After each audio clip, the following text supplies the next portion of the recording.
Alright, so this is the question I'm going to do, question number 9 in November 2009 exam, part 2. First, it's important to note this chart. It shows the amplitude, it shows the period, and it's going to be a cos function that we're going to be seeing in this question. So the first question is A, and it's on the same diagram, sketch the graphs of f and g, and here we're given the function f and the function g. And so we can see here's the cos function, and here's just a general function. So for f of x, to graph it, first we need to find the period, so 2 pi over b, which is 2 pi over 4. And this results in 8 pi over pi, and that equals 8. And since we know that cos starts at a maximum, we know that once it intersects the x-axis, it will be approximately 1/4. So we divide 8 by 4, which is the period. We divide 8, which is the period, by 4.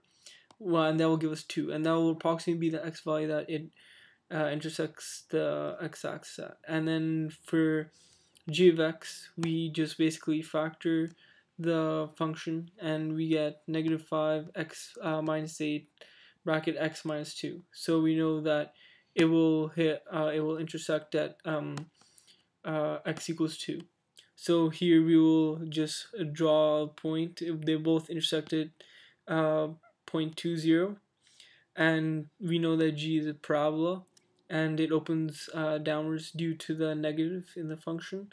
So we know that it opens downwards, and it's important to know that it goes through the 0.20. And the same thing for cosine graph. The cosine graph always starts at a maximum, so it starts the maximum up here, and it intersects 20, and then it continues general function.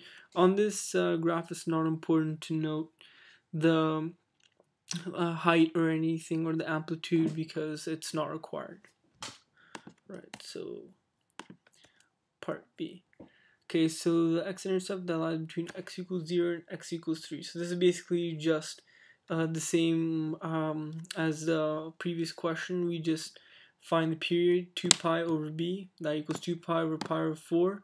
That equals 8 pi over pi. You basically just bring the 4 to the top, and it'll switch you in 8 pi, and you get 8 pi over pi. That equals 8. And then same thing, you divide it by 4, because you know it's at starts at a maximum. That will equal 2. So you can write this answer two ways: x equal 2 or 20, the 0.20. Okay, so now here's the actual period. So this is just the same simple general version. Use 2 pi over b, 2 pi over pi over 4, 8 pi over pi, that equals 8. And then you want to find the amplitude. We'll go back to this graph here. We know that the amplitude is a cos b x minus c plus d. That is the general function, and we know the amplitude will be the absolute value of a. So we know that the amplitude will be 5 in this case. It's a very easy mark. Okay, now here we have c. Consider the graph of g of x. Graph of g of x, here is the equation, -0.5 x squared plus 5x minus 8. And we just basically factor that, -0.5 x minus 8, x minus 2, and we bring the 0.5 over to that side. We divide it. We divide -0.5. We put 0 divided by -0.5. That equals 0 again. X minus 8 and x minus 2. So we make x minus 8 equals 0, and that results in x equals 8, and x minus 2 equals 0, and which is x equals 2. And then we write it down as points 8, 0, and 2, 0. Those are your two x-intercepts. Now we need to find the equation of the axis of symmetry. So basically, we just need to find -b over 2a, which is the equation for the axis of symmetry. So we put -b, which is, as you can see, -5, and 2a, so 2 times -0.5, and the negatives will cancel each other out, and it will become -5 over -1. Cancel the negatives will cancel out, be 5 over 1, and therefore your axis of symmetry is x equals 5.